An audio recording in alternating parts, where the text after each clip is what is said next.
Hey babes, Happy New Year. Welcome to the first episode of the BJJ Babes podcast for 2025. I'm Laura, your host. I did take a hiatus from putting out episodes over the holidays. I did record some new episodes, which we'll start dropping those starting with this week. I also managed to pick up a little bit of a cold, so I'm a little stuffy right now. I have the sniffles. So apologies if I sound a little stuffed up. I'm going to start this week's episode with a question. Did you research your academy when you first started Brazilian Jiu Jitsu? Did you Google the instructors to find out if there were any allegations about them, whether they were safe with women, safe with children, whether there were allegations regarding sexual misconduct or harassment? Personally, I came into Brazilian Jiu Jitsu incredibly naive about the potential issues that could arise in a system built on power imbalances, in which historically there are documented instances of those power dynamics being abused. I just had no idea. I didn't learn until I was well into training that there were issues with predatory coaches, allegations of sexual harassment and assaults, or as I talked about in the last episode I published before the holidays, issues with, unfortunately, predation on children. And that's why when I saw there was someone trying to do something to prevent and minimize the risk, I reached out to have him on the podcast. That person is Milton Campis. He's the co-host of the Jiu Jitsu Dummies podcast, owner of Black Belt Digital Marketing, and the founder of Academy Safe, which is a nonprofit aiming to create a registry of martial arts academies that are accredited through Academy Safe by meeting specific criteria. One of them includes going through for all of their coaches and employees, anybody that has contact with children especially, the safe sport certification course. At the end of the day, it's not going to eliminate the problem, but my hope is people like Milton and Academy Safe changes the culture in the martial arts world to one where we don't tolerate predatory behavior. We openly talk about it so that the perpetrators no longer feel like they can hide in our community in plain sight, because that's what they're doing. As Milton says, we're putting them on notice. So on that note, I'll let Milton tell you more about Academy Safe. Here's my interview with him.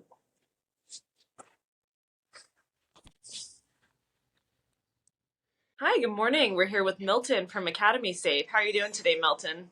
Doing good, Laura. Thank you so much for having me. Milton, do you want to take a second and introduce yourself to the listeners? Sure. I am the host of this thing over here, Jiu Jitsu Dummies podcast. I own a marketing company called Black Belt Digital Marketing as well. And then I think the way that you found us was maybe through Academy Safe. That's our nonprofit. We started that back in July, launched the website in November, and it is where I'm putting all of my effort right now.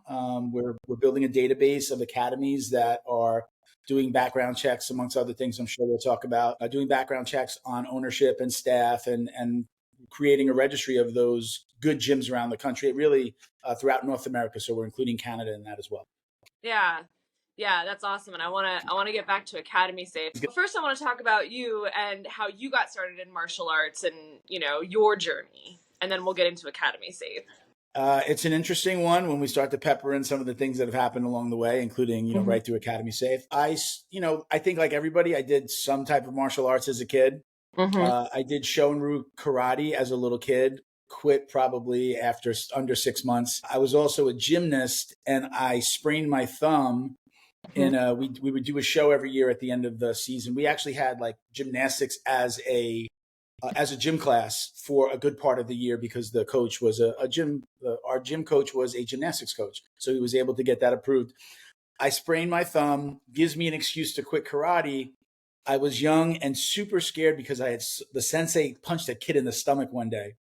Terrified me. I just didn't want to be there. And that spraining my thumb was my excuse to get out. That was in my single digits, probably maybe around 9. When I got a little bit older, I did some American Taekwondo at a local YMCA with a friend.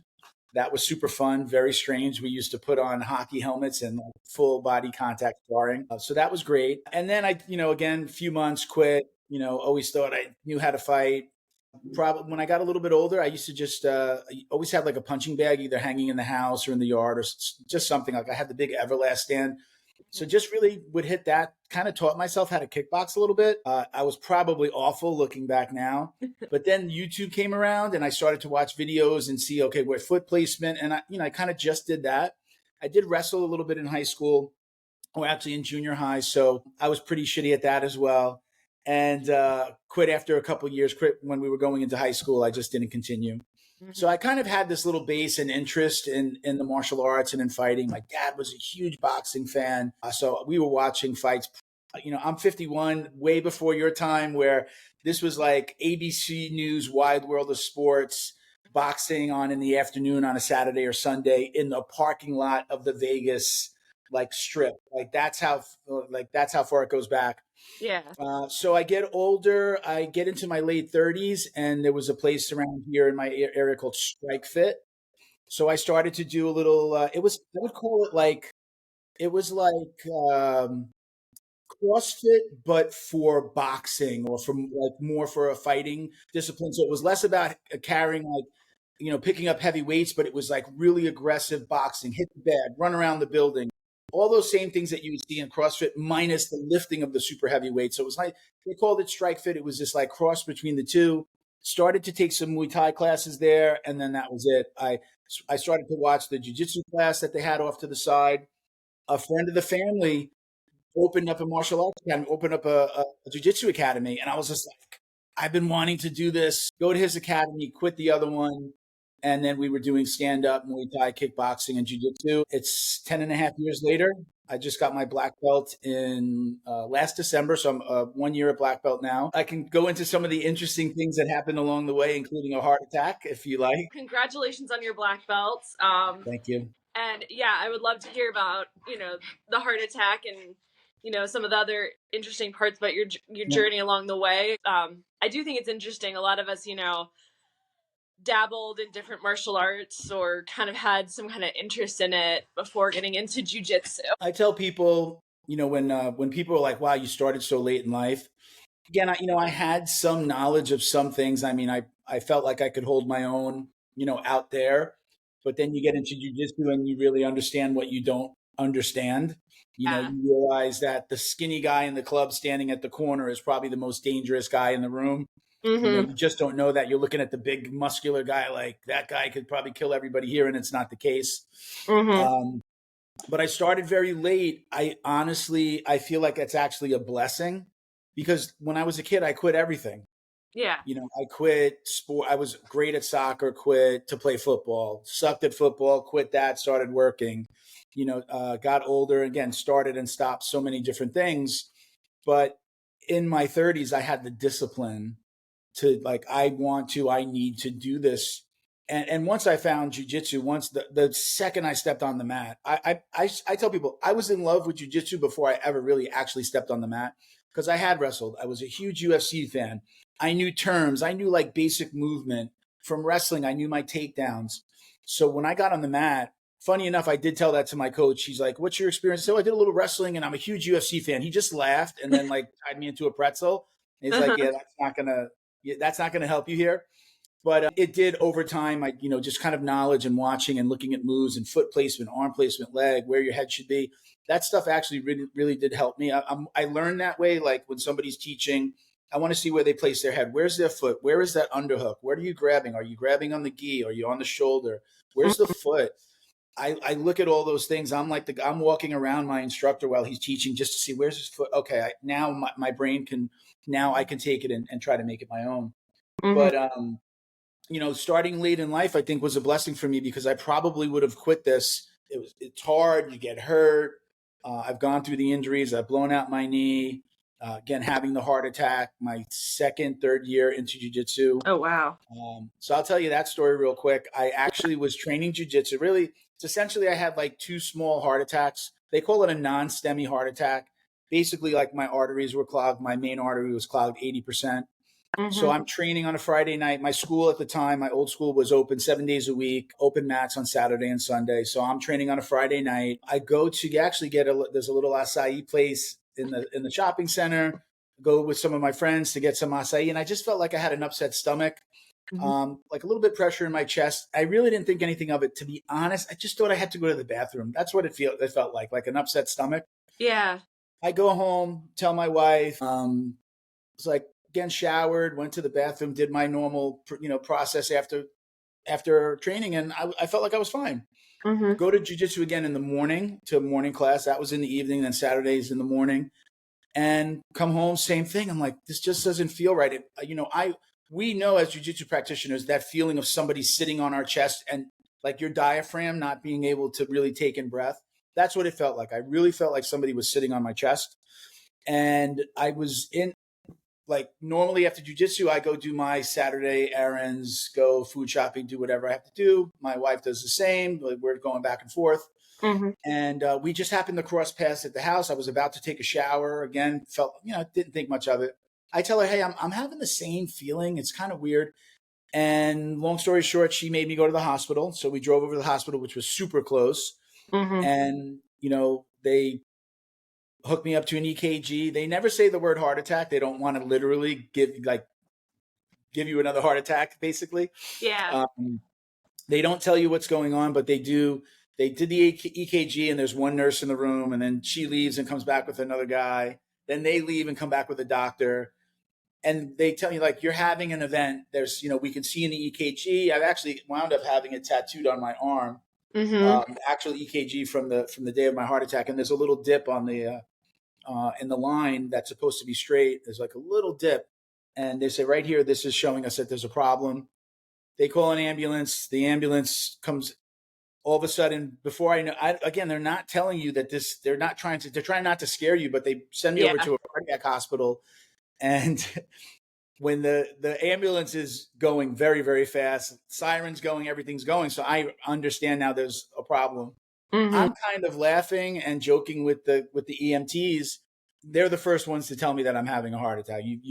This means you've had a heart attack. They didn't want to tell you, but when they saw that my demeanor and I was okay, they tell me what's going on. We'll bring you over to the hospital. They're gonna do this, that, and the other thing. Within a few hours, they put 3 stents. They cleared me out and put 3 stents in my arteries. And the next day, they went back in and put us a 4th one. Again, it wasn't jujitsu that gave me the heart attack per se. It was the activity. Just really. I used to my sign that I missed was when I used to run up the stairs at work. I would be out of breath just running up to the 2nd floor. But I could do jujitsu, but I felt like it was different because I can control my breathing. I can hold somebody. I could stop.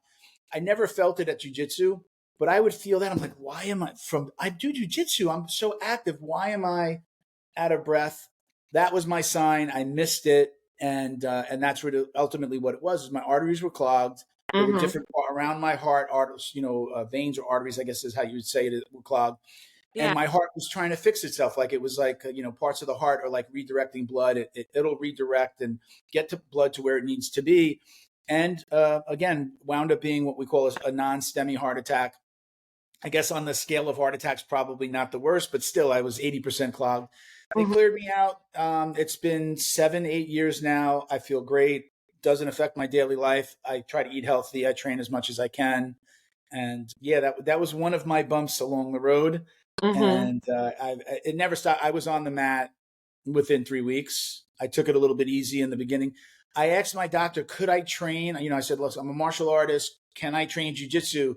He didn't understand jujitsu. He just said, just make sure nobody kicks you in the chest. And I was just like, okay, all right. Well, we're not a striking discipline, so very unlikely to happen. So I got on the mat in 3 weeks, and it was definitely hard for a couple of years because I absolutely lost my cardio. Any cardio that I did have was completely gone for a really long time. Maybe it was just my mind and I was more conscious of it, but my heart would start beating really fast and I could feel it. When you feel like maybe you've done some activity and you feel your body beating, you could feel the blood pulsating. Oh yeah. I would feel that immediately. And that was scary because it was just like, am I about to have another heart attack? But as I learned more and as I progressed, it was just like, it's nothing. I'll get back to normal. And like I said, most people are shocked that this 51-year-old guy can move like I do. When they find out about the heart attack, they're like, what? But I'm in there with guys half my age training, when I'm in the gym. So there aren't a lot.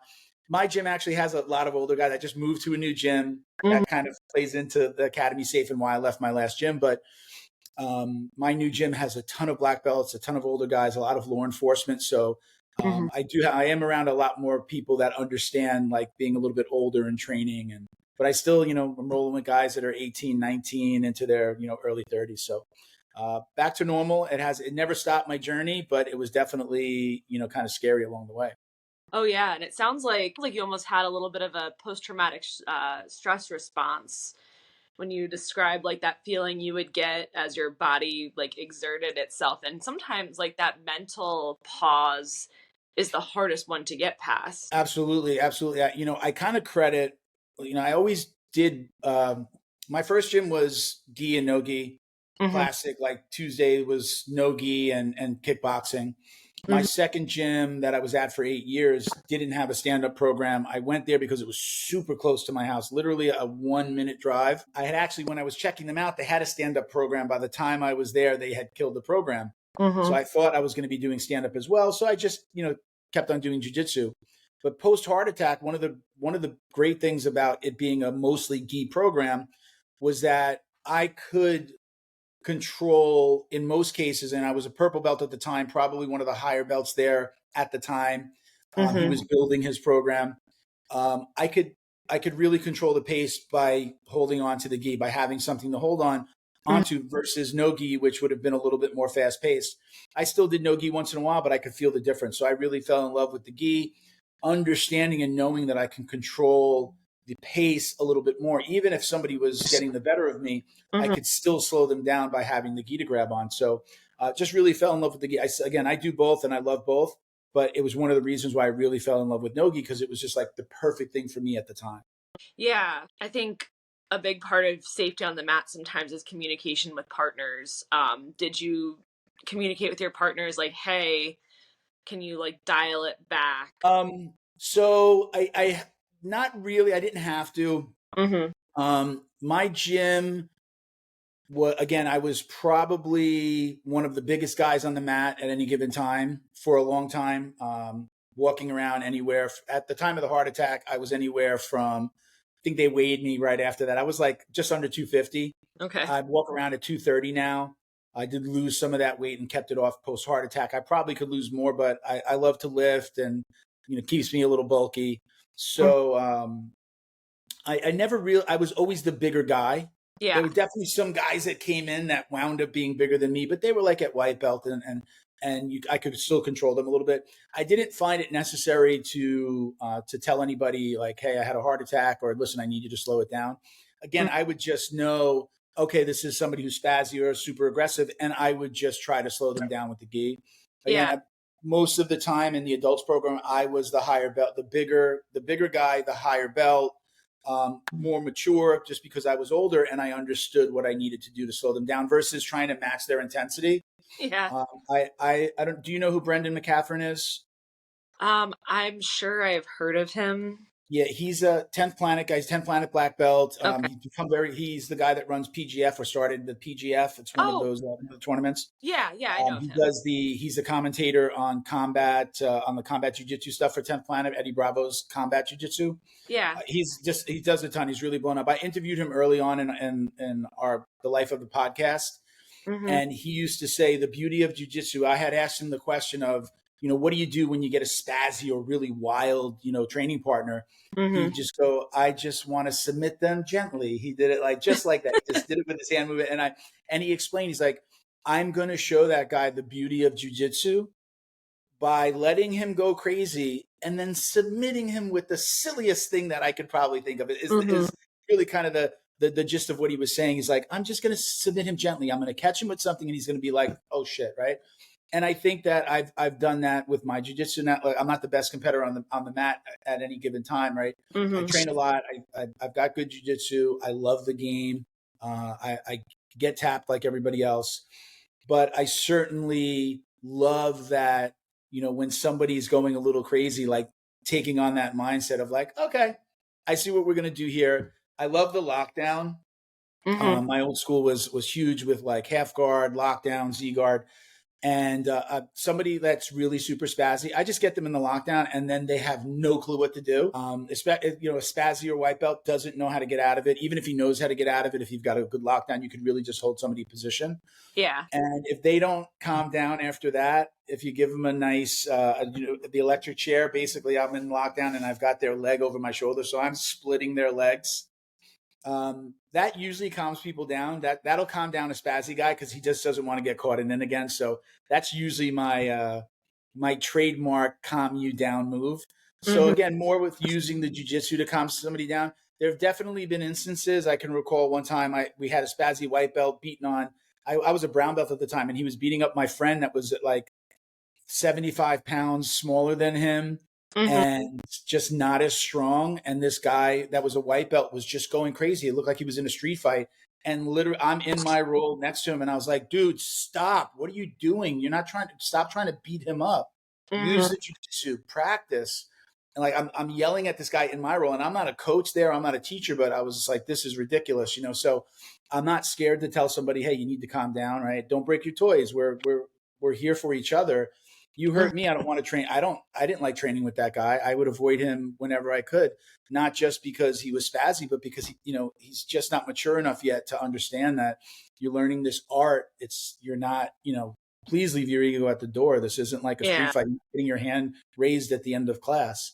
So it still happens, but being a bigger guy, I'm usually just from somebody looking at me, just again, 230. Most guys in my gym are probably around 200 or less. It's a little bit easier they're a little scared to go ham because they don't know, they immediately see the size and they don't know, okay, black belt, 230, what am I going to do?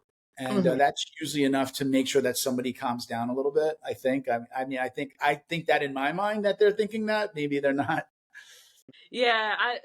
I think some people, everybody as a white belt is spazzy. Everybody comes in not really knowing what they're supposed to do. It's the question of like, are they capable of figuring it out? Like, you're not there. Like, this isn't like who's the strongest, competition. It's who, it's literally, we're here to learn. And I think some people come in and get that and some people don't. Hopefully the ones who don't see themselves out the door. Yeah, I mean, I think as, higher belt colored, once you're at blue and above, it is your responsibility. I've always made it my responsibility to say something to somebody, whether in passing, after class. The podcast is a place where I talk about it a lot. And, my training partners would listen. So sometimes I'd mention them by name or maybe mention somebody and they'd be like, were you talking about me? So like I was able to kind of send them these messages via the podcast. And people kind of listen, and I still have training partners that I know that listen to the show and like reach out, be like, "Oh, I remember that guy," But yeah, it's what belt are you? Do you do gi and no gi? I do mostly gi. I'm heading to a no gi class this morning, but I'm a blue belt. I am a new blue belt, like 7 months in, so still a baby, still kind of an idiot, as I like to say. And when you're a blue belt, what do you do? Start a podcast. I'm like, I have just hit all of the when you're in your 30s and you're getting close to that midlife crisis, what do? You start jiu-jitsu, you start a podcast, and I did both, and I jiu-jitsu podcast. Absolutely. I think I started, I think I was at purple belt when I started the podcast. So I had the itch, and it's just something I wanted to do. It was completely for fun, and but I did it too. My wife used to say that I look like jiu-jitsu threw up on me. I always have something jiu-jitsu related. I mean, today I wore my Academy Safe T-shirt, but tattoos. That I did it all. I followed the standard jiu-jitsu book and did all the things that that people joke about that we would do. And I named my company Black Belt Digital Marketing when I was a brown belt. And now again, Academy Safe. I've 3 different businesses related to jiu-jitsu or to martial arts. I've really drank the punch. So I know what it's like. I mean, that's, we just had our office Christmas party and I do something completely unrelated to jiu-jitsu, but we kind of roast each other at the holiday party, and my roast was that I always find a way to talk about jiu-jitsu, and I'm like, yeah, that's accurate. I cannot dispute that. Like, I love talking. I'm like, work is boring. Jiu-jitsu's fun. I still do it today. You know, like I'm not I sell this hat on our website. I started a cat like if I'm not going to talk about my stuff, if I'm not going to wear my stuff, if I'm not going to be the one advocating for my podcast, like, you know, there's nobody that's going to work harder for your thing than you. You know, I'm lucky that I have employees. Really, kind of everything is under one umbrella. Essentially, my marketing company helps us with the podcast. The marketing company is really the back end of Academy Safe while we're building it. So I got really lucky in that regard that I have staff members, which is, you know, some are family. So I have staff members that are helping us out with everything. It was very easy to launch the Academy Safe. You know, most people, you know, to launch a nonprofit, they probably take a year. We had a logo. I had the idea. Logo was done in a week. Website was done in a couple of months once we figured out like the back end and what we were going to use. We actually partnered with NBC, the actual, you know, NBC, the station. NBC Universal purchased all the background check companies. There's been buying up these small background check companies and launched this product called NBC Sports Engine. So we use that. But, you know, my life revolves around martial arts, and if somebody wants to talk to me about it, I'm game. Let's go. Yeah. And that's a perfect segue. Let's talk about Academy Safe. What led you to create it, and what is Academy Safe? Yeah, sure. So I'll go back to a couple of years into my jiu-jitsu journey when I was at my second school. I was at a Fight Sports Academy in South Florida. I was at Fight Sports Coral Springs, which changed its name. I'm not going to mention the new school name, and I'm not going to mention my coach's name, just not out of respect, out of just not wanting to get sued until other people, if people publicly mention or talk about their problems with the school and the coach, then I can point to those things. People telling me stories, I don't think gives me the right to then, you know, tell them secondhand. Yeah. I have enough text and information that if somebody was like, hey, sue that guy. All right, sure. I'm going to show you all the information and bring out all the people that have said stuff about the things you've done.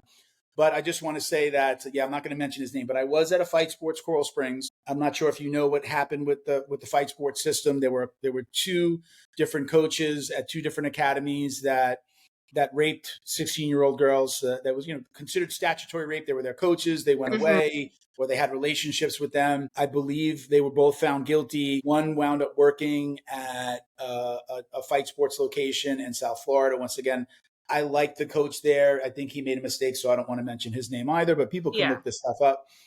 You know, made a mistake, let this guy work there. And then ultimately, it's alleged both of those guys fled to Brazil. And it's alleged that the higher ups at Fight Sports and within the Fight Sports system helped them, you know, leave the country. While that was happening, so let me say that there was an incident that Tex Johnson had with one of these guys training at a location in South Florida. So this stuff had happened years ago. Yeah. It was known. I didn't know as a jiu-jitsu practitioner. This is like, it's under the surface. If nobody's telling you about it, like, you know, who goes on and just starts Googling this? At least back then I wasn't, what sexual assaults happen in martial arts? I didn't even know it was a thing. Yeah. So this guy, Tex Johnson, winds up rolling with one of these guys, gets a finger in the eye, and winds up with this really, really bad black eye and like, you know, just like, you know, eye poke, maybe it got scratched inside. He gets online like that night and is basically upset and complaining about him. He's like, why is this guy even training? He's been accused of this or found. I'm not even sure the full details of if he was prosecuted at that time or if he was out on bail or probation. But he's complaining about this guy, and then it all came to light. And then people were like, you're letting this guy work he's been convicted or accused of statutory rape, and you have him around kids at your academy? You brought him in from the academy that he left. It caused this whirlwind. It wound up, you know, just really taking on a whole new life, like it had just happened. And I told my coach when I found out about it, I go, there's so much going on. I go, I am not giving my money to the Fight Sports system. That was myself and my co-host at the time, who was training at that location where the guy was going in and working. working and training. We decided to leave. I was at one fight sports. He was at another fight sports. And we're like, I'm not going to give my money to the system. And we both left. We talked about it on the podcast. When I told my coach, who had been traveling in Brazil at the time, I told him, I said, listen, this thing is going on. He's like, I'm kind of seeing it online here, but he goes, is it really that bad? I go, I think it's that bad enough that I'm not going to be able to train at your facility anymore as long as you're fight sports. He was going to leave the fight sports system anyway. We had discussions about him from a marketing perspective leaving because they weren't really giving him a curriculum, or he's paying into the system but not getting anything back. He winds up, he had a name that he had previously. He just changed his name back to an old name that he had incorporated. And we moved on. And I stayed there and we moved on. Years later, I didn't know that all this time he was hitting on the wives, mothers, stepmothers, ex-wives of his students. So imagine, exactly, that's the reaction that most people give. Imagine, as a guy, I'm training. Mm-hmm. I'm training with him. I just finished rolling with him. And later tonight, he's going to be texting with or trying to hit on my wife through Instagram. He's called me. He's admitted that he had a problem many years ago. There were about 8 different instances of people that had come to me and told me stories. Mm-hmm. And I just said, you know what? I can't do it. I wound up hearing some even worse things. Again, there were allegations, so I don't want to talk about them. Yeah. But some other things had happened. And I said, you know what? I have to leave. Mm-hmm. I left, found another academy in the area. I'm super happy. Been there about, I think, going on 4 months. Very happy at the new school. I mentioned before, lots of law enforcement, tons of black belts. I couldn't figure out at the old gym. We only had a handful of black belts, but they would always leave. Yeah. It was always a sea of white belts, very few colored belts until the last few years. 5 black belts got promoted. Myself and one other have left. So, back down to 3 or 4 with people that cross train at other places. I just couldn't figure out why people always left. Or what happened to that girl? Why isn't she here? Or what's this hubbub I'm hearing? And if you're not in the know, and honestly, we wound up having, it was a husband-wife team. So he's married to his wife is there coaching, and this is happening. And he's DMing wives. I mean, yeah, if you're new to martial arts and don't know this stuff happens, it's a surprise. The longer you're in it and you hear these stories, you're like, unfortunately, you're less surprised. Yeah. That's the thing. It's unfortunately not so surprised anymore. Yeah. I could understand, you know what? He's an adult. They're adults. It's not illegal. I believe that there's a grooming process that it's kind of become obvious that he puts people through. He sees if there's an in. Mm-hmm. He sees if you've maybe got a problem with the husband. He knows when you're fighting with the husband. So So let me go back and say, because we had a husband-wife team, we also had a big kids program, and we had a lot of the parents of those kids training. Yeah. So what happened was, as that grew, the gossip grew. And I don't want to, guys gossip, but women in the program were hearing from the wife coach, the other coach, the owner. Mm-hmm. And then they're telling their husbands, and the husbands are telling the other male students. So the rumors got around because we were also getting it directly from her. He cheated again, or he's doing this, or the embarrassment. And the girl, there was a huge female presence and big program. The problem is, in my mind, is the more women that are there, the more women that come in because they're comfortable, but then it's another victim. It's somebody else that he's going to hit on, right? And it's just another person. Yeah. I kept the list. It's about 8 different instances of allegations, and I've spoken to the guys he was hitting. I got divorced, and then he was chasing after my ex-wife. There's another one where, again, I've got it documented. He's like, he wound up having an affair with my ex-husband's wife while our children were training there. So, it's just over and over and over again. So, so I've been asked, what does that have to do with you? Why do you care? I feel immediately, now, never happened to me, happened to one of my best friends. Yeah. But immediately, you've broken the trust of the men in your class. you're an adult. If those women want to cheat, it's not illegal. Right? It's not illegal. Do what you want. Your wife putting up with it or enabling you, that's all your business. Yeah. My thing was, I can't believe that you did this to them. There's Tinder, there's Bumble, there's all these apps and places where you can find what, to me, it's self-destructive. It's almost like you want to get caught. Why would you use your list of students and go after? I go, I've basically said on other podcasts and on my own, he used the student list like a Tinder. Yeah. And now that I've done, we're talking about Academy Safe essentially and why that started.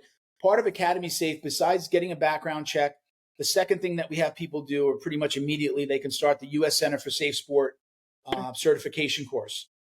That organization was born out of the what happened with the female gymnastics team. Yeah. I get chills when I talk about it. My legs just got all chills. Yeah. Because I'm like excited to be talking about it. I'm excited that it's happening, but it's also like, I can't believe how am I talking. I was just wanted to do jiu-jitsu. I didn't want to be this advocate for this. I didn't even know this was a problem. Yeah. But that was born out of what happened to the female, the gymnastics team. So U.S. Center for Safe Sport is really kind of watching out for sports in general, but really their focus are on sports that lead to the Olympics. So USA wrestling, swimming, gymnastics, and so on, right? Martial arts is in there, like Taekwondo is in there, Judo is in there, right? So we're making people do the background check and do the U.S. Center for Safe Sport certification. But when I did the certification myself, it's amazing that they talk about the grooming of the family and basically adult grooming and the grooming of the family in these situations where part of the grooming is the predator makes you believe that this could never be something that they would do, right? So meaning you're so good with the kids program that the adults would be like, that he couldn't do that. He's so great with the kids. You would never think that he would do something wrong with the kids, right? I mean, that's, the U.S. Center for Safe Sport is really very much talking about, how this relates to kids, but it does talk about the adult side of it as well, right? Bullying, grooming. I see from what I've my assessment, I should say, of what I've seen is he's groomed the adults, the adult females. Yeah. He would talk to them. It would just be a chat. It would be like a bunch of photos, follow you online. But then it would be like, messaging to see when there was an opening. And then if there was an opening, oh, you're getting divorced. Oh, you're having problems. Why don't we meet up? I don't know I'm guessing at some of the ins and outs of the conversation. So this is my own allegation here of how I believe it happened, which is you have this conversation back and forth until you see a window where it's like, yeah, she'll cheat. And then, then you get them to cheat. Yeah. I didn't ever figure out why. We had like one Christmas dinner the first year that I was at that school. And then he would never want to go to any parties. They wouldn't do any like communal stuff other than like belt promotions and maybe like a party. Our Christmas party would be at the belt promotion. That was it. It was just like maybe a half hour after the promotion. And then maybe you'd roll and then it was out. It was always like, get out, go. Like there was no community there other than the community that we had with each other, that the students had with each other. And again, my assessment is that what happened is once you hit on enough of your students' wives, you don't want to be in the same room with a bunch of people that might know something, right? So it became obvious on why was never at anything. He'd be like, I don't want to go to that wedding. His head coach got married and he bought it to, he's like, I don't go weddings. And he went to South America on a weekend trip. It's like, that's odd. What? And again, from the outside looking into that part of it is like, oh, he doesn't want to be around everybody because everybody knows. And again, women knew he's embarrassed. Women knew the girls are talking. They're telling their husbands. They're telling their boyfriends. People are leaving. Fast forward to, I decided to leave, but I couldn't get it out of my head that I could do something about this. Yeah. And I was in the shower one day and I'm like, man, how does anybody know that their academy is safe? And as soon as I said academy safe in my head, I'm like, is your academy safe? And there it is. I could do something about this. I called Rob from, I think I registered. I was going to do this no matter what. I registered the name. I'm like, I'm doing this. I called Rob from McDojo Life, who is That very might be actually popular how I online found presence. Academy Safe was McDojo Life. Yeah. I speak to, you should have him on. I know that he would love to, he loves doing podcasts. It would very much love to come on. Yeah. I would probably say that. I have a Secret Service agent on the board who's doing a podcast run. These are great people to have on. Yeah. He was on RFK Junior's Detail and is now part of, I won't go into it, but definitely, obviously, right, the inauguration's around the corner, so he's very busy. But where was I? What was I going to say? So I call Rob from McDojo, and I say, Rob, I had interviewed him twice. He had come down the second time to Boca Raton in South Florida to promote his book. And I said, Rob, am I crazy? Could we do something about this? This is my idea. This is what I want to do. He's like, Milton, people have been after me to do this for years. Because Rob is on the reactive side, and nothing wrong with that. His job has been to out fake black belts, bring, give people a voice, and then report on sexual assaults that happen after the fact, or if there's a sexual predator in the gym and he finds out about it. Right? That's been his MO. That's his, and he's done an incredible job of that. Yeah. Because people have been after me forever to do this, right? Which is a more of a proactive approach. So are we going to catch every predator? Are we going to stop every predator? Are we going to stop somebody who's never done anything from doing something in the future? The answer is no. We're not going to stop all of that. Yeah. What we are going to do is we're going to put people on notice, and we are going to start making sure that if you do, like he's in a situation right now where he's getting sued by somebody who got convicted of a sexual crime and is training and is coaching in an academy, and is like suing him for just like bringing it to light, right? Yeah. So if we can make people do background checks, and after the background checks, essentially, like we're putting them in a registry on our website, and we're slowly but surely building that. So you can go to our website and start to find gyms around the country, really around North America. We're doing U.S. and Canada, and if we can get people before they get into an academy, we're on the right track. Yeah. Right. We're using the same criteria. It's the same background company. Again, NBC Universal, NBC Sports Engine purchased a company called NCSI, who actually already works with USA Wrestling and a couple of other organizations that people might know. They were doing the background check and the Safe Sport certification. That's what USA Wrestling does now. And we've adopted the exact same criteria for the background check.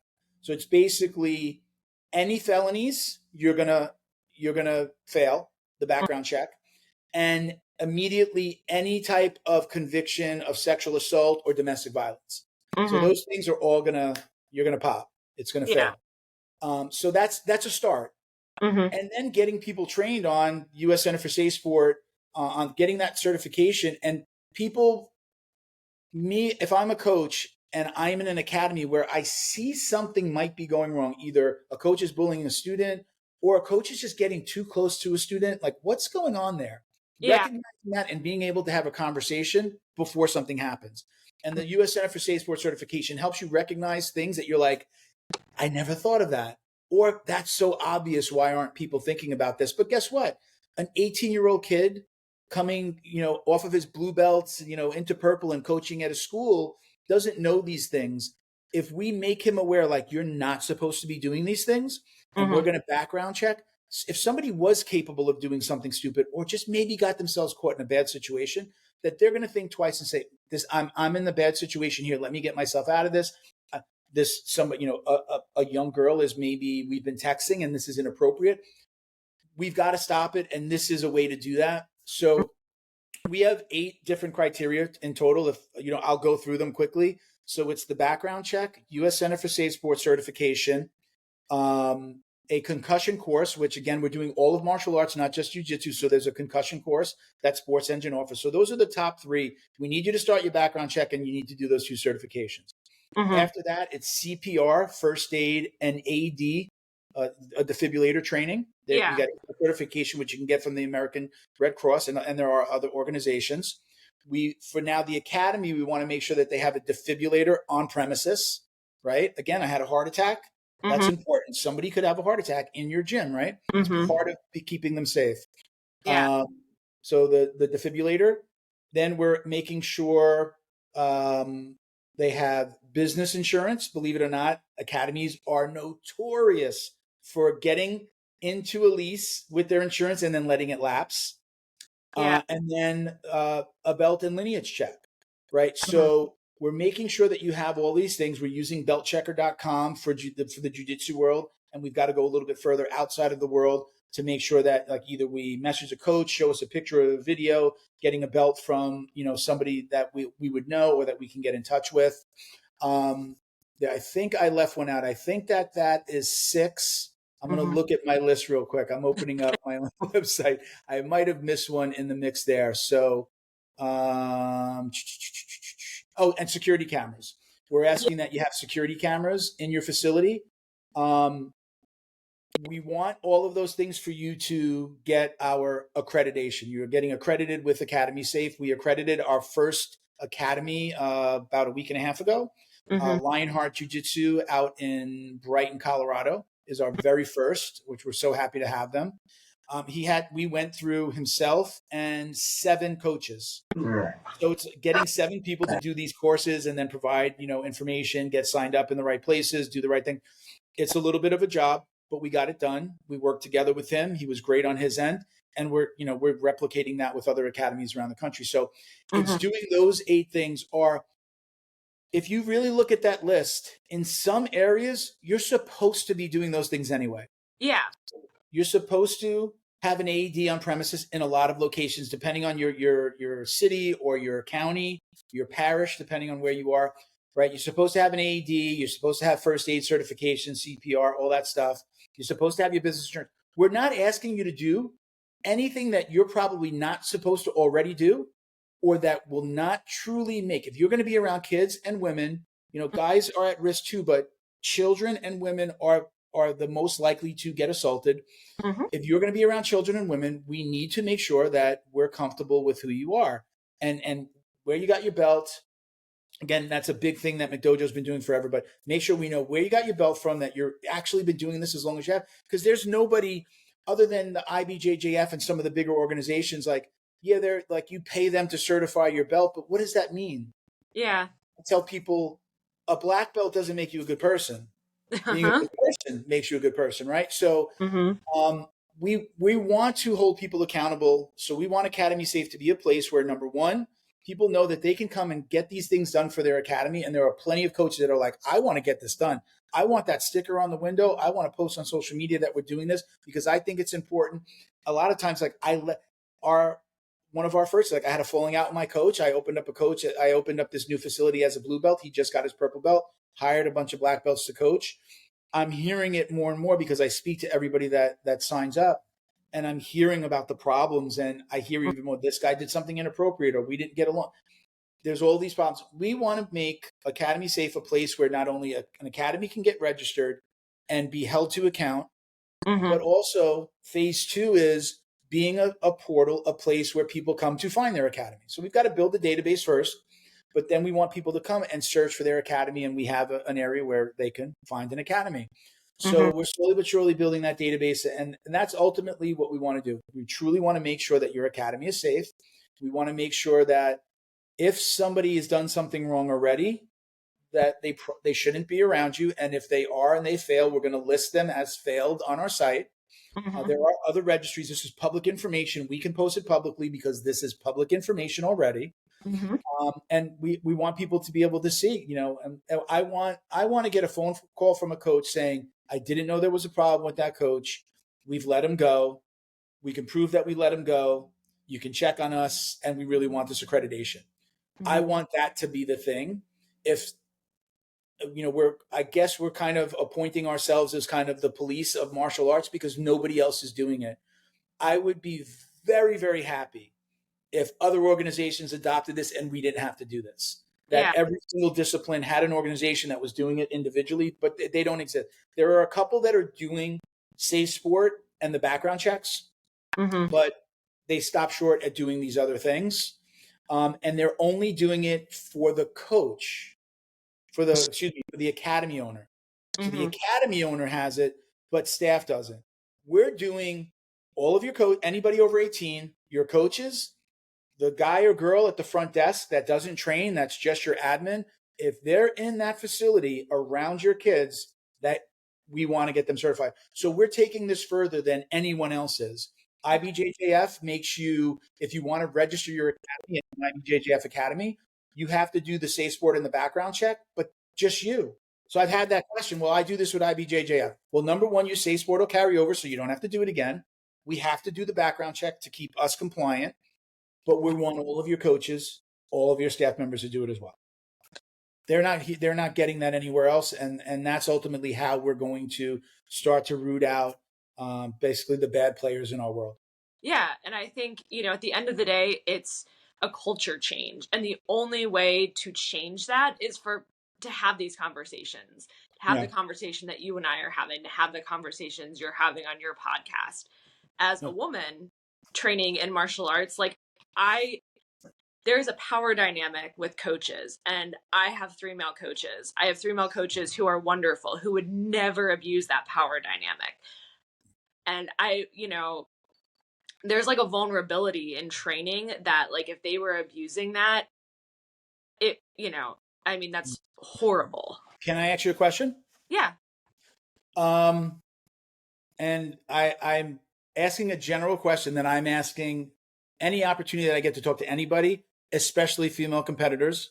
Yeah. And I did ask this of my last guest. I had Talita Alencar, who's an active UFC fighter. We just interviewed her. We just launched the episode yesterday. Yeah. I asked her this question off air, and the response that I got back was, it broke my heart. It broke my heart, but validated some of the things that I had already heard. But I want to ask this question. Do you ask other female competitors in your gym, or just your training partners, have you asked other people in your gym and outside of your gym, on or off air, just in private, have they ever experienced something? Have they ever been in a situation where a coach is DMing them? Maybe they felt uncomfortable. I feel like that's something that wasn't happening at my gym. The rumors got around, but you just said you just got your blue belt. So I'd say you're training for 2 years or under? I'm at 2.5 years now. I got my blue belt right at the 2-year mark. So maybe I'll even say it this way. Did the white belt you even know to ask, hey, does anybody do background checks here? Or ask the other girls in the class, hey, has there ever been anything weird happening? I want to make sure I'm in the right place. Do you, or are women in general having these conversations amongst themselves? I would say no. I would say this was something I did not know about and know that was a potential problem until I was well into jiu-jitsu. And I think that is the problem, that what happens is people get into it and they go to this academy and there's someone in this position of power, and grooming is very insidious. And a lot of these people are really good at hiding in plain sight and, being bros with the guys in the gym. So that's something to me is really important, is men like you standing up and having these conversations, because a lot of women end up being silenced because they say something and the response is, well, he's not like that with me. Yeah. And there's 2 things I want to say. Number one is Rob from McDojo, he just did a podcast that he put out, and he just did a really great video that's on Jiu Jitsu Dummies on our Instagram and McDojo's. He was on a podcast and he was saying, what's the first question? Just think back for a second. You walk into Academy. What's the first question that most people ask when they walk in the door? I think my first question was like, what do I need to wear for class? Like, I did not know anything going in. So most people he owned an academy. I see it. I'm a marketing guy. I see it. Most people would walk into academies, but like a mom walking in with little Johnny, right? How much does it cost? Yeah. No, it is not in our culture to ask any questions about how long have you been, they see the black belt. It's assumed that that's real. Yeah. That you really got that and you earned that. And in a lot of cases, I would say in the majority of cases, the outliers are the ones that they're fake or giving themselves promotions or what have you. Nobody's asking how do you keep an eye on your employee? I'm going to be leaving little Johnny, who is 6, 7, 8, 9. I'm going to be dropping him off. How do I know he's going to be safe? Do you guys do background checks? Have there ever been any problems with sexual assault? These are hard questions to ask. And because they're hard and uncomfortable, people don't ask them. Exactly. That's it. right? They just don't ask them. These are what we're trying to do is to get people to start these conversations, and they're incredibly hard. One of the things that is most disturbing to me, or what really gets me angry, is that if you go to a school aftercare program, they're doing the background check on any of those staff members. I know that this happens in a lot of places around the country, but down in South Florida, they send a van, the academy sends a van and picks up the kids at school and brings them. The second they get into that van, the school doesn't have to do anything, they're not responsible for that kid once they leave. Yeah. The driver of that van, as far as I know, at least the people in the academy do not, in South Florida, there are areas that if you deal with kids, you have to have a background check. It's not specific to martial arts. It's just if you're dealing with kids in this type of environment, you would have to do it. But the second they get into that van, the school is done with them. You're not protected by the school anymore. You immediately, the second they close that van door, the academy is responsible for that kid. Does the driver have a background check? Do we know anything about their driving record? Do we know anything about their, again, sexual assault record, any type of record? Once they get into the academy, anyone that's 18 and over, we classically have, right? Academies get away with staffing issues by using the students. Yeah. Hey, you're a blue belt now. Maybe you're only 16. We're only background checking people over 18. But even at 18, you got your blue belt. Come on the mat. All right, now you're 18, 19.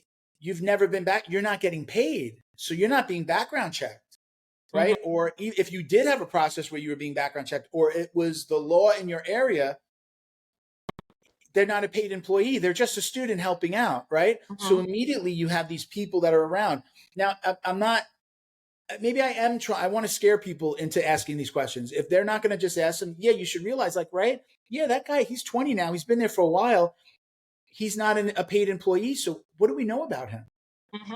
What do we know about any domestic violence? What do we know about just are there any felonies? And once again, we're using the same criteria as USA Wrestling. So we're really just kind of following the people that have been doing this the longest at the urging of Sports Engine, NBC, and NCSI. Why, let's follow the leader here. USA Wrestling's been doing it for a long time, but again, now we're adding these other things in. So if we can get more people to have these conversations, I would be happy to not have to do this. I just don't think that's going to be the case, because there are always going to be people lurking in the corners, lurking in the shadows, coming out when they see an opportunity. Again, with my own experience with my academy, I will say, some of the things that he's done are not illegal. Yeah. Morally, this is wrong. And from a student perspective, is this the guy that you want talking to your kids? Is this the guy that you want talking to, coaching, touching your kids on the mat? Now, I've said this in private. Probably the first time I'm saying this kind of out loud on a podcast. So if you have a coach that's willing to do that with another adult, go after your students. Where is the bar? Where is his moral bar, if you want to call it that, right? So like, oh, I'm going to wait till that girl's 18, till her 18th birthday before I start hitting on her. Where is that bar? Yeah. Is there was one instance we know of one girl, and I know the story because one of my really good friends, his son hangs out with this girl. She trained, got her blue belt, 16 years old, and she left because he was making her feel uncomfortable. So that's one of the, again, stories that I have documented that I don't mention a lot because, again, it's coming, it's somebody else saying, and then that one's a kid, and now you're getting into, like, is he being inappropriate with children? Yeah. That girl left, told all her friends, he wanted to walk me to my car at night. He wanted to walk over to the deli with me. This is a 40-plus-year-old man telling a girl, let me walk with you. I don't know, like, is it unsafe or what? But you're not asking me, you're not asking the women, you're not asking these other girls or kids to walk with them. She wound up leaving. She said, I felt really uncomfortable, just felt creepy, and I left. She stopped training altogether, which is sad. So, I mean, things like that. Again, where is the bar? Yeah. What is that bar? oh, he hit on women, but he would never do that on an 18-year-old girl or a 17-year-old girl or a 6. Would he? Would he not? There's, I know there's one girl in the class. We have a 14-year-old girl in my old school. She looked like she was 20. Mm-hmm. She was just really tall. She was a big framed girl. She was really tall. She was probably as tall. I would be the ideal weight and matchup for her. Yeah. We rolled all the time. I would tell her mom sometimes. Her mom was almost at every class, which that's one thing I would say is like, if you're a parent, yeah, one of the ways you can avoid all this is, I'm sorry, but you got to sit your ass and watch that whole class. Never send them to a competition with the coach if you're not there, or someone that you really trust being around. But be at that school, be at that academy. Do not let them out of your sight. Take them in and out after class. I get it. Take your phone. You can work. You can message. You can play online. Bring your computer. Everybody's got Wi-Fi. Sit there, grab a coffee, do some work. That's what I would do. So like one way to avoid a lot of this is don't let anybody, be around your kids until you know they're an adult and can take care of themselves. But going back to that woman, that girl, I would ask her mom permission. Somebody would say, hey, I think she was so comfortable with me. She would tell her daughter, hey, Milton's available. The mom that doesn't train, sitting off to the side watching the class, would be like, hey, go roll with Milton. But I mean, that's the way that I think that things should be handled. Even if the mom wasn't there, asking the coach, like, is this okay with you? Are you okay with this role that's about to happen? I'm 50. This is a child. They're not even an adult. Is this an okay matchup? Things that just don't happen, but things that can be avoided if you are, a parent on the mat. A lot of this can be avoided, but it's not. I'm saying that in a perfect world, but people have jobs, people have to work overtime, people are in really crazy situations where they just can't be there. Mm-hmm. Well, make sure you're asking about background checks. And what I want to happen is really what myself, Rob, Joe Scargill, our Secret Service agent, what we want is for people to go, when somebody's looking for an academy, I know that people have probably asked you, hey, I'm thinking about getting little Johnny in or little Susie into martial arts. Do you know of a place? They may not be in your area and they're asking you. I want people to say, you know what, go check out academysafe.org, go onto the website, find the academies. Again, we're relatively new, so we don't have academies in every corner of North America yet, but we're getting there. It's a process. It's going to be a process. But we want people to say, go check out Academy Safe. Oh, what's that? Oh, well, they make sure they check on this. They look at all these things besides, the background check. They're getting into the actual safety. If something happens to little Johnny, somebody's going to be able to provide first aid, grab that AED if there's if it's a situation with a heart or heart attack, right? That's what we want to be. Ultimately, that's what we're trying to accomplish. And I said self-appointed before. I am shocked that there's nobody that's been doing this. And again, IBJJF, just checking the gym, the academy owner, it's a start. It's not enough. Mm-hmm. The ATAs of the world and people that are doing this, USA Wrestling, great job. Keep on doing it. I hope that you'll follow our lead and do even more. Shouldn't they have? We're in a sport where we're trying to beat each other up and simulate murder and the breaking of arms and limbs. You don't think that somebody should have first aid certification? You don't think somebody should be able to take care of potentially a broken arm or, deal with the different issues that we got, even a cut, right? An eye, right? Mm-hmm. Anything. I believe that if some of these other organizations would follow our lead, we'd be able to do this more quickly. For us, we're not just a listing site. Like I'm a marketing guy. I own a marketing company. We're also going to market this and get this out there. Right now, the marketing is on getting academies to sign up. Phase 2 is advertising the site and saying, hey, come to us to check out or look for an academy. All we need is one of the bigger organizations, the Gracie Bajas, the 10th Planets, the American Top Teams, to say, we're mandating this for all of our locations. That's all we need. We need one organization to take the lead and say, and then boom, we have every one of their gyms in every corner of the country. And now our database will grow exponentially. So that's what we're hoping for. That's a big part of what Rob is tasked with doing is, he's probably the most famous of us. I've got my little podcast, but, he's got a tremendous following with McDojo Life. So he's the kind of the way in with a lot of these bigger companies and owners. So if we have to do it one academy at a time, we got our first Carlson Gracie Academy. So we don't need the franchise owner to do anything. We'll get the little academies. It's just a marketing expense for them. We're just listing on this site. We've got to do some things to get listed. but it would be wonderful if Carlson Gracie at the top, the guys that are making the decisions say, hey, we're going to mandate this, or they could just suggest it. Like, look, we suggest that you do this before we make it a mandate. Let's suggest that you do this. But imagine the next time somebody wants to join or become a Carlson Gracie affiliate that they say, all right, step one, you're going to sign off on our agreements, which includes having to get your background checks through Academy Safe. Get over there. Let us know when everything is done. That would be amazing. That's where we want to go, where let's go. The guys at the top telling their franchisees or, their affiliates, get this done. This is something that if you want to carry our flag, we need to be able to tell parents, students, and other coaches, like, this academy has gone through these steps. I always say that, I'll always end on this. We can't guarantee that nothing will happen. Mm-hmm. What we can do is make sure that we keep out past offenders, and we put the creepers on notice that, look, we're watching, we're looking, we're getting people trained on understanding grooming better than you know how to groom.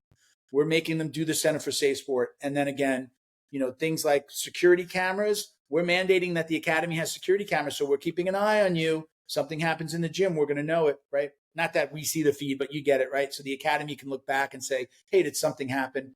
Yeah. Ultimately, at the end of the day, we just want to make everybody safer. We want people to feel more comfortable. And we want parents to know that when they bring somebody to an academy, that it is safer. And again, I'll say, one of the things that you could do is never leave your kids alone with anybody. I don't care if it's gymnastics, soccer, jiu-jitsu, karate, anything. Do everything that you can to be there. I used to say, man, that she's here every practice. She doesn't need to be here. And now I'm like, kudos, great job for being at every single training that I was at where I saw your kids. You sitting in those bleachers, and she used to crochet. I know I'm citing somebody. She would sit there and crochet the whole class. She'd be watching. She'd be like, yeah, get him. Yeah, pass from the side. Go there. And she's crocheting. And I'd be like, why is she always here? And that evolved into good for her. Yeah. She did what she knew she had to do.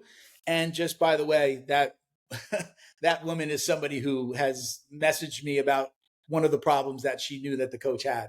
So yeah, I mean, that's our story. We're hopefully going to, grow this with doing things like this, being on podcasts and spreading the word. And, hopefully, I tell everybody, tell your coach about us, tell the owner of your academy about us. We'd love to get them on. And really, I mean, that's the way that this is going to spread. It's going to be word of mouth in the beginning. If I can, people can go to our website and either donate and or join. You can click on the NBC logo if you want to join. Right now, we're doing like a concierge service. So they'll send us a request for a meeting where we'll get them set up. We're changing that to where they can actually order their membership, and then we reach out. There is an element. There's a lot of documents that we need to get. So there's an element of us having to walk you through this. But they can become a member on our site. They can donate if they just like the cause. We're doing a seminar down here in Coral Springs in January, so they can donate $75 and join the seminar. We're doing that with BJJ After 40. They would be a great guest as well. Husband-wife team, they're awesome. I just went to their retreat in Costa Rica. Amazing. We talked about doing this. So he's coming down January 18th. It's a Saturday. If you're in South Florida, donate $75 to our GoFundMe. That gets you through the door. We're doing some raffles with Layout Optics. So a lot of things going on, but it'll be some great training. We're going from 12 to 3, probably 12 to 2. We'll do instruction and then an hour of some rolling and probably taking pictures. So if anybody's in South Florida and wants to come through, just go to academysafe.org and you can donate, and we'll get in touch with you and give you the rest of the info. Yeah, that sounds great. And, I think at the end of the day, I think the message here for people is do your research your academies, and having a centralized location, essentially, like Academy Safe. Yeah. And you go there and if a school is on here, they've done these steps. And you brought up an important point too, which is you're not going to prevent everything. At the end of the day, those of us on the side of not being the predators, all we can do is risk reduction. But, we're putting them on notice. That's what matters. One of the things I tell, if there's anybody listening and doesn't really think that this is a problem, this is a problem that doesn't need an answer, Google the words sexual assault, martial arts. You'll prepare yourself. Just Google those words. Just about every single week, there's a new case where an instructor somebody from, it could be any discipline. Unfortunately, it seems to be, at least, because I'm in this world, it seems to be jiu-jitsu coaches more than it seemed to me like more jiu-jitsu than anything. We're in a very intimate sport, right? We're rolling with each other. We're hands-on. We're touching each other. It's unlike a lot of the other disciplines where, you're kicking, you're fighting. You might not even spar that day. I know I'm sparring every time I go to class. We're doing instruction. Yeah. I'm rolling with somebody. I'm practicing that move on somebody, male or female. And then we are rolling. We are touching. We are in very weird situations that, again, sometimes it's like, how did I wind up here? Why is there a butt in my face? These things happen. So if you don't think that this is a problem, Google those words, sexual assault, martial arts. And probably the next thing you'll do is get to Academy Safe and register as a coach. And I should note that you can register as a coach. An academy owner can get it started, but a coach can go on and get their academy listing, show that they're a coach, show what they've got done. We will not accredit them until all of the coaches and the owner comes on. But if you wanted to motivate your academy as just a coach or an employee, go on. You're going to request a meeting with us. We'll walk you through the process. You'll pay your annual fee and we'll get you signed up and through the process. So a little bit easier for the coach, right? They don't have to prove that they have an AD. They don't have to prove they have security cameras, and they don't have to prove they have insurance. They're the coach. They're the employee. But the coach does have to do those other things. So if you want to motivate somebody or get them started or gift it, or a coach or your kid's a coach and they're over 18, get on there, request a meeting. We'll get you signed up. And the more academies we have there, the better. The more people whose feet we hold to the fire, the better. And at the end of the day, I really do hope that other organizations adopt some of the things that we're doing. I don't fear other companies doing what we're doing. I embrace it. I welcome it. I hope that they do it, because the ultimate goal here is, if everyone is doing this, all of the organizations that are out there that are specific to individual disciplines are already doing this, then we don't have to do this. I don't think that that's going to happen. But that's my hope, is that everyone adopts these things for every sport. Just so NBC Sports Engine is doing this for all sports. This isn't specific to martial arts. They're doing this for little leagues around the country. They're doing this with, again, the company they purchased, NCSI, was already doing this with USA Wrestling. So this is about keeping Sports Engine is about keeping all kids safe. We just happen to be adopting this for martial arts. So the ultimate goal here is to keep everyone safe, men, women, and children. And if other people start to do this, we can push those creepers out to the sides and, just make it the norm for people to ask these questions, making it more comfortable for them to ask these questions. Or seeing our sticker right there on the window, people be like, oh, cool, Academy Safe, December.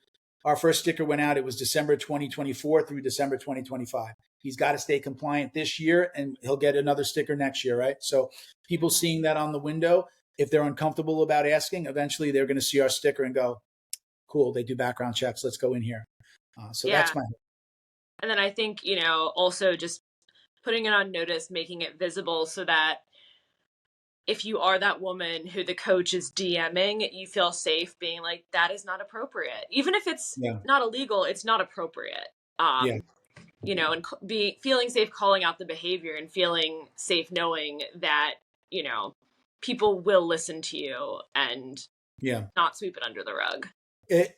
In my old academy, the sad part for me is that a lot of the women left, but there was a core group of women who didn't leave because they feel like they're hurting the female coach, who's also a victim of what her husband's doing.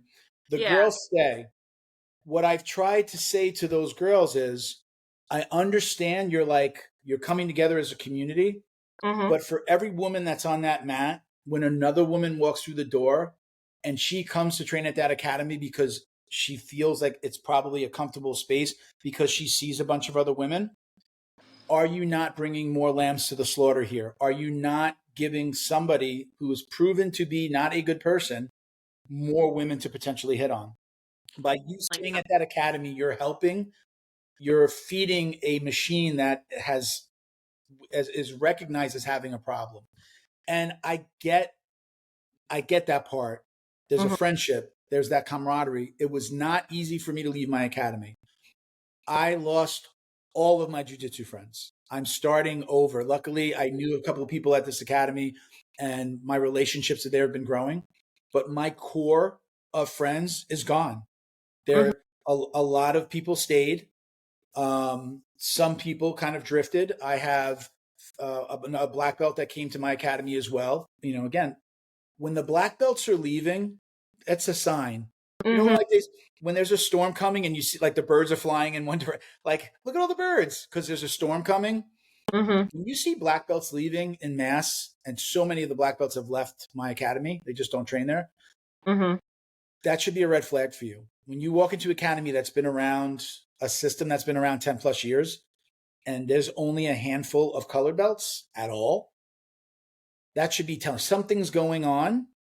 When you see like few belts on the mat, you should recognize that there's very likely a problem.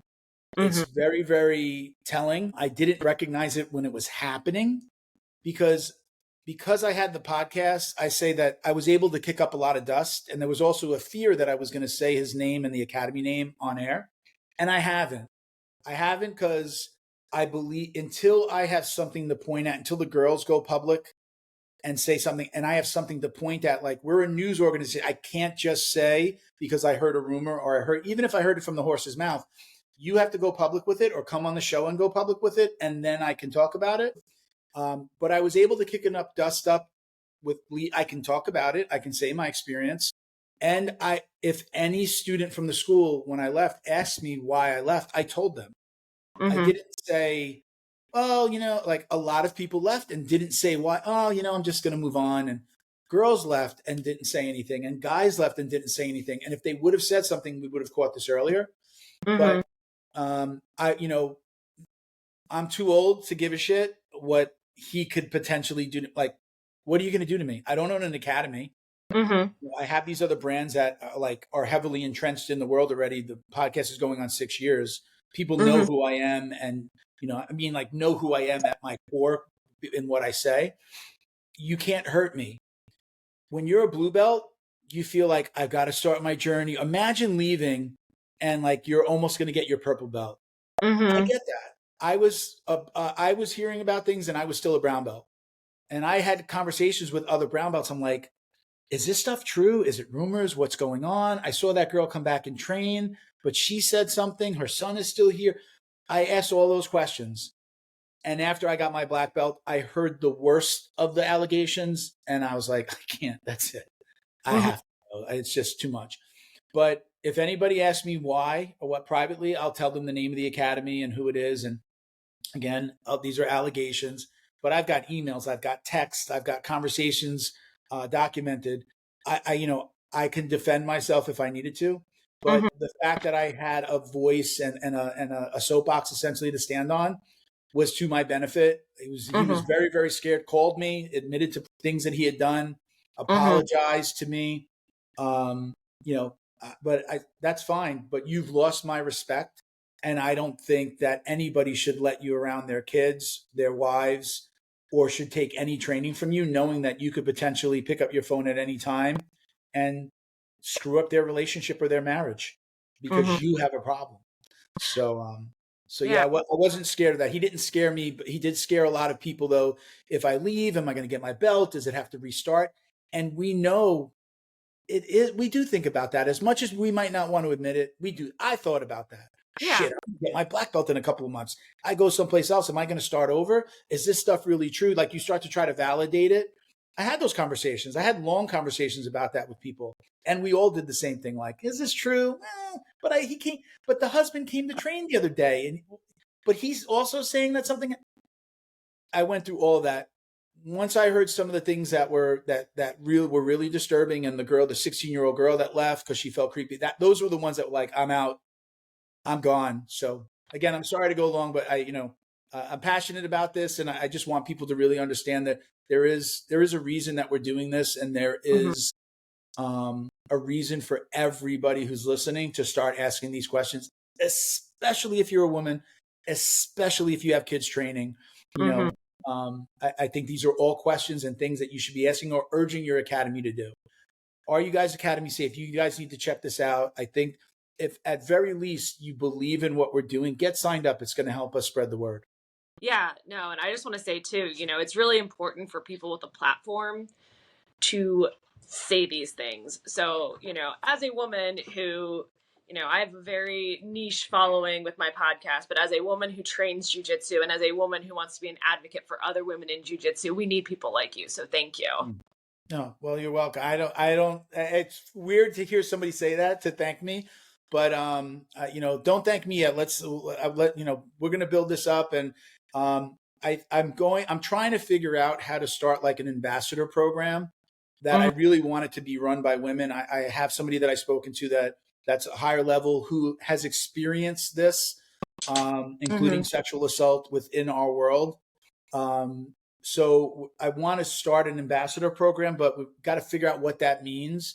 Is it just, women coming forward and telling us about their experiences? It's difficult conversations to have. I know that a lot of people, if they're going to start talking about these things, now they're making allegations against people and they feel like, for years, what did we have happen? Women didn't want to say anything in the workplace for fear of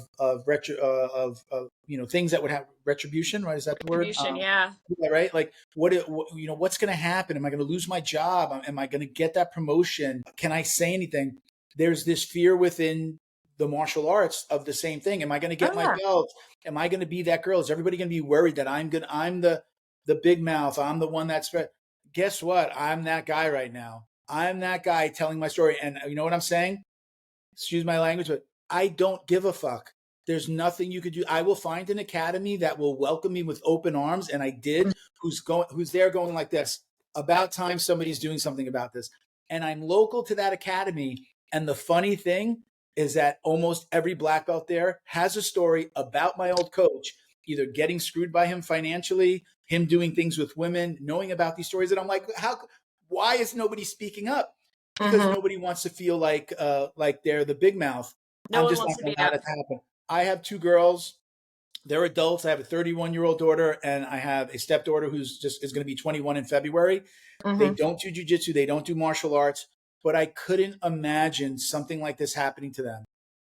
Any guy that I ask, what would you do if this happened to you? They'd say, I would go into that academy with a bat. But those same guys, even though they know that this is happening, have not left because it didn't happen to them. And that's where I think it's sad and I'm disappointed. I love my old training partners and I understand why some of them have stayed. I understand their thinking. I don't agree with it. And I imagine if this happened to you and one of your good friends stayed, like this didn't happen to me, so it's a little different. Like if I was telling them like, this happened to me, man, why would you stay there? I'm saying, look, it happened to this guy and that guy and our friend over here. And they don't leave. They think it's okay, or he's changed, or he's found God now. I think that's great. And I hope he's changed, but you should be sending him a message by leaving that this was inappropriate. And you've got some work to do on fixing your reputation before I allow you to train myself, my wife, my kids, and unfortunately, again, fortunately for me, I just don't give a shit. There's nothing you can do to me. There's nothing that he could do to me. I've got my black belt. I'll be dead before anybody would put a coral belt around my waist. I have nothing. I literally have nothing to lose. The things that people are thinking about that they might lose, like having to reset on a belt or go to another academy and be accepted. And so none of that was worth it for me. And again, now at this point at black belts, really, what am I going to get? Some stripes and before I drop dead, or I can't get on the mat anymore because I'm too old.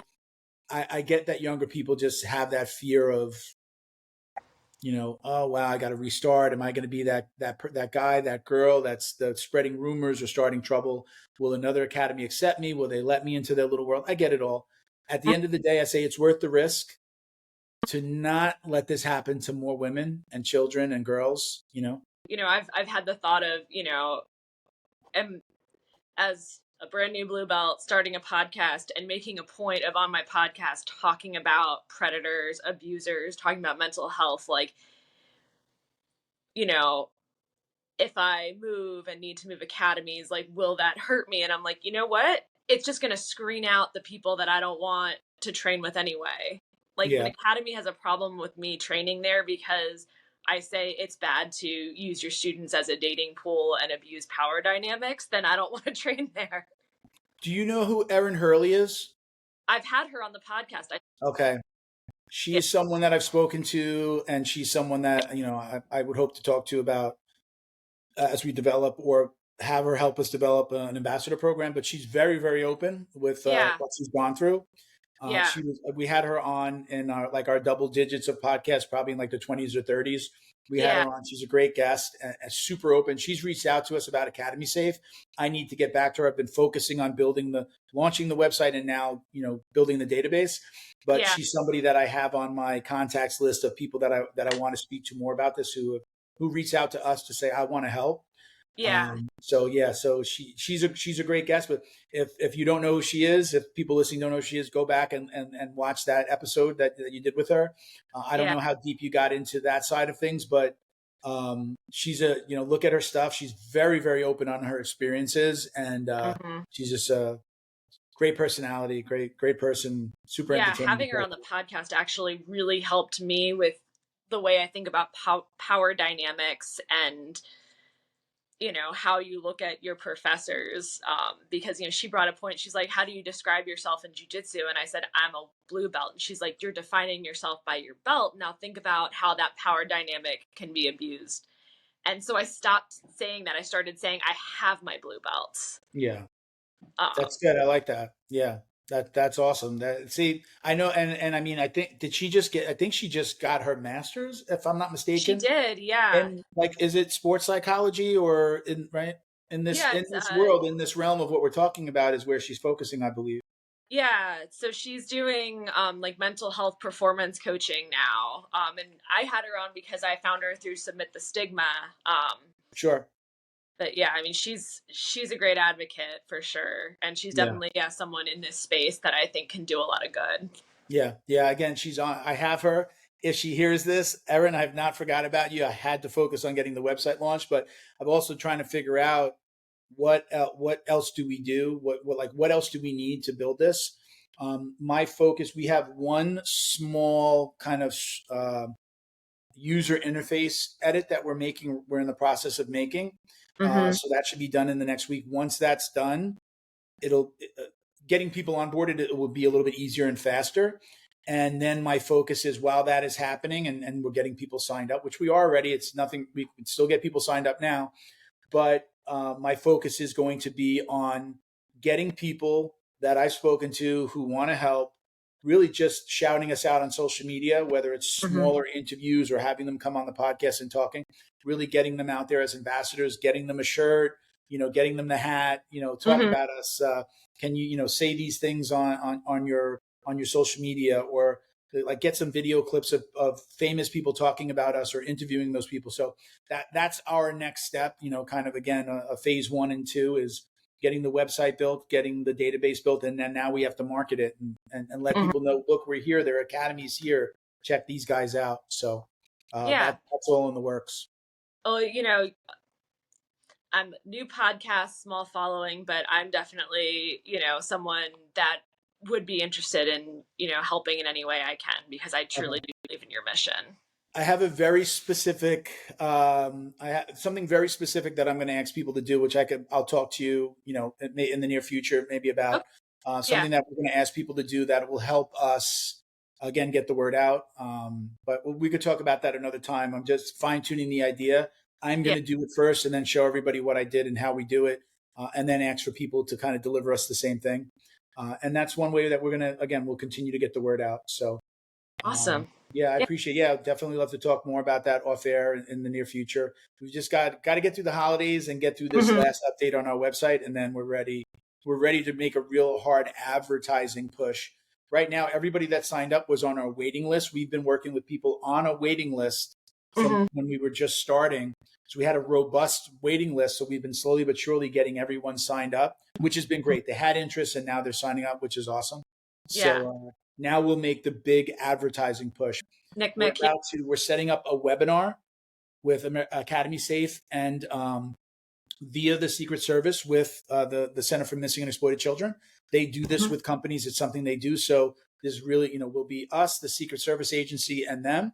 And we're also getting a walkthrough scheduled, hopefully, of the West Palm Beach facility, the actual Center for Missing and Exploited Children down here. So, we're in bed with some really great people and organizations, and other people, shining the light on things that are happening to children. And again, it's our focus.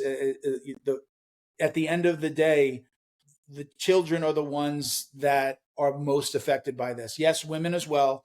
But at the end of the day, it's these children that get groomed and are becoming the biggest victims of these predators in our academies.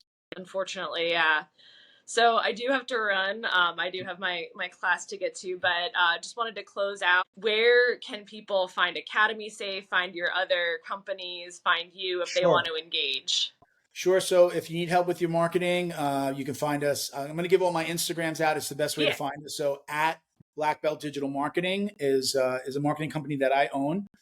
Jiu Jitsu Dummies. It's at Jiu Jitsu Dummies, IES at the end, not with a Y. Jiu Jitsu Dummies. That's the podcast. We're going up. May will be 6 years that we've been recording. And then Academy Safe, again, at Academy Safe or academysafe.org. Again, you can go to any of those platforms. They all link to each other. If you go to academysafe.org, you can donate there if you like our mission. If you want to join, just click the little NBC logo. You'll see it. Click that. It'll ask you to fill out a form, give us your information so we can schedule an appointment to get you signed up. Awesome. Great. Well, Milton, thank you so much for your time. Thank you, Laura. Definitely we'll touch base with you offline as well to talk about, the people you're working with and anything else we can do to support your efforts. Very cool. Thank you, Laura.